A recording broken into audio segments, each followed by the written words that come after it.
Good afternoon class. Today we are going to discuss about the Medical Termination of Pregnancy Act MTP Act 1971। 1971 में ये MTP act आया था और इस act का मेन जो वो था मेन जो पर्पस था वो ये था कि इलीगल जो तरीके से जो प्रेगनेंसीज जो टर्मिनेट हो रही थी उन्हें स्टॉप करने के लिए, क्योंकि उस टाइम पे ऐसा था कि बहुत सारे जो है फीमेल फिटिसाइड्स हो रहे थे और या फिर हम लोग कह सकते हैं जो है फीमेल चाइल्ड्स की डेथ हो रही थी in the during the pregnancy time. तो ये सब चीज़ों को स्टॉप करने के लिए जो है मेनली गवर्नमेंट ने MTP एक्ट निकाला था। MTP एक्ट जो है वो मेनली 1971 में आया था और इस एक्ट को जो है मेनली इस एक्ट का जो मेन पर्पस था वो यही था कि हम लोग जो है इलीगली जो प्रेगनेंसीज को टर्मिनेट करने का जो प्रोसेस है उसे स्टॉप कर सकें। 1 अप्रैल 1972 में ये जो है एनेक्ट हुआ था और इसका जो है मेनली MTP का मतलब जो होता है मेडिकल टर्मिनेशन ऑफ प्रेगनेंसी, वो मेनली रेफ़र करता है इंडक्शन ऑफ एबॉर्शन का। एक तरीके से ये जो है एबॉर्शन को इंड्यूस करते हैं हम लोग एबॉर्शन को बाय मेडिसिन्स और सर्जिकल मेथड्स के थ्रू जो है इंड्यूस करते हैं। तो next we are going to see about the definition जो है mainly deliberate termination of pregnancy either by the medical और surgical method before the viability of foetus is called induction of abortion.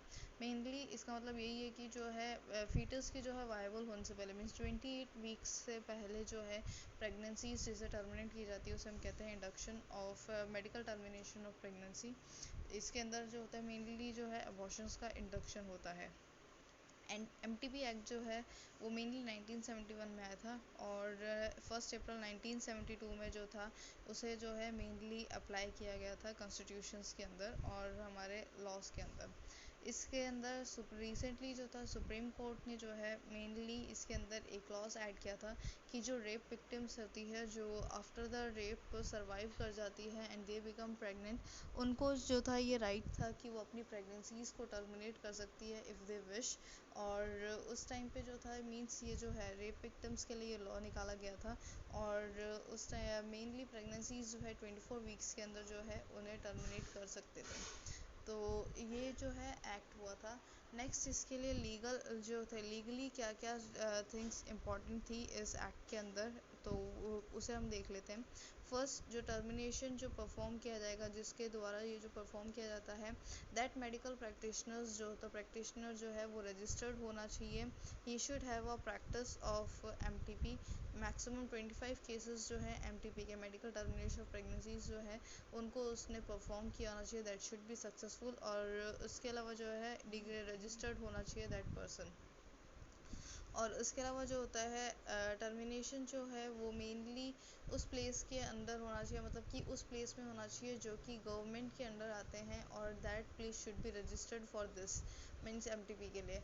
Mainly जो होता है जैसे कि like hospitals और जो है मेनली स्मॉल क्लिनिक्स और सब हो गए, अगर वहाँ पर कहीं पे भी MTP टर्मिनेशन हो रही है प्रेगनेंसी की तो वो MTP एक्ट के अकॉर्डिंग जो है उस एक्ट के अंडर आना चाहिए and that should be registered.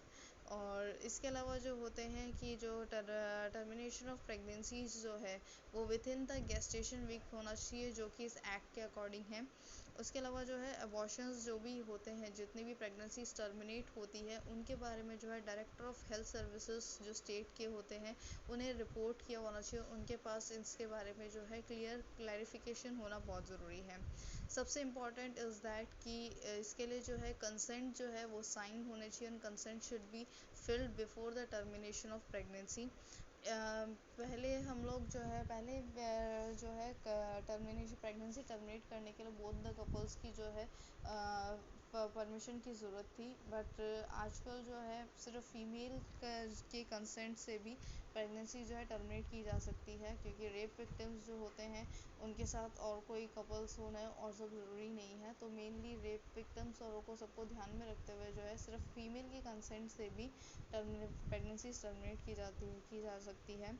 अगर फीमेल 18 ईयर्स से कम एज की है तो उसकी जो देन उसके प्रेगनेंसीज को अगर और वो प्रेग्नेंट होती है ड्यू टू रेप और एनी अदर फैक्टर, अगर इफ़ शी बिकेम प्रेग्नेंट तो दैट गर्ल के उस गर्ल का जो है या गार्डियंस या फिर फैमिली मेम्बर्स जो हैं वो रिक्वायर उनके साइन की कंसेंट की जो है बहुत ज़्यादा रिक्वायरमेंट होती है। Next, in which all conditions जो है एमटीपी एक्ट के अकॉर्डिंग ऐसे कौन कौन से कंडीशंस आते हैं जिसके अंदर जो है हम लोग जो है प्रेगनेंसीज को टर्मिनेट कर सकते हैं। फर्स्ट, वुमेन जो है उसको during the pregnancy time the women जो है वो फिज़िकली या फिर मेंटली जो है उसकी हेल्थ को अफेक्ट हो सकता है, उस कंडीशन में प्रेगनेंसी टर्मिनेट हो सकती है। उसके अलावा जो है वुमेन अगर कोई पोटेंशियली हैंडीकैप्ड हो या फिर वुमेन का जो मीन्स जो फीटस है जिससे कंजेनाइटल एबनॉर्मलिटीज़ और सब होने के चांसेस और सब हो, उन कंडीशंस में जो है प्रेगनेंसी को जो है टर्मिनेट किया जा सकता है। रेप केसेस में प्रेगनेंसी टर्मिनेट की जा सकती है। अनमैरिड गर्ल्स या फिर 18 ईयर्स से बिलो की गर्ल्स जो होती हैं जो प्रेगनेंसी जो कंसीव कर लेती हैं उनकी प्रेगनेंसीज़ को टर्मिनेट किया जा सकता है। और उसके अलावा जो है after having a contraception methods और स्टेरिलाइजेशन मेथड, ये अगर प्रेगनेंसीज़ जो है रिपोर्ट की जाती हैं तो उन सब को जो है मीन्स वो प्रेगनेंसीज जो है टर्मिनेट की जा सकती हैं। Next we are going to see what all are the act या फिर what all are the punishment given to the person who violate this act. तो इसके अंदर जो है मेनली उन पर्सनस का like the person who is means any person who is not registered, मतलब कि एमटीपी एक्ट के अकॉर्डिंग जो है जो रजिस्टर्ड मेडिकल प्रैक्टिशनर होना चाहिए। ऐसे रूरल एरियाज़ में वैसे बहुत से लोग हैं जो रूरल एरियाज़ के लोगों को जो है बेवकूफ़ बनाकर मीन्स उनका जो है उनकी नॉलेज इतनी ज़्यादा नहीं होती है, तो उनके जो है इम्प्रॉपर नॉलेज को यूज़ कर कर जो है वहाँ पर जो है डॉक्टर्स और सब बनकर रहते हैं और ये सब चीज़ें जो है परफॉर्म कर रहे हैं। ऐसे जो इलीगल या फिर जो है नॉट रजिस्टर्ड मेडिकल प्रैक्टिशनर्स जो हैं जो एमटीपी करते हैं उन लोगों को जो है मेनली इम्प्रिजमेंट हो सकती है 2 to 7 ईयर्स का। उसके अलावा जो है ऐसी किसी भी प्लेसेस पे एमटीपी एक्ट को परफॉर्म करना जो कि गवर्नमेंट रूल्स एंड रेगुलेशंस के अंडर रजिस्टर्ड नहीं है, इस एक्ट के अंडर रजिस्टर्ड नहीं है, वहाँ ऐसे प्लेसेस के ओनर्स को जो है उन्हें इम्प्रिजमेंट हो सकती है 2 to 7 ईयर्स का और उस प्लेस को जो है सील किया जा सकता है। तो ऐसी जो चीज़ें होती हैं इन सब चीज़ों को विदाउट कंसेंट जो है प्रेगनेंसी को टर्मिनेट करना that is also come under this act. इन सब चीज़ों के लिए इम्प्रिजमेंट होता है 2 to 7 ईयर्स का। तो these all things come under the MTP Act, and in the next video we are going to see and we are going to discuss about the methods which are used under MTP Act to terminate the pregnancy. Thank you.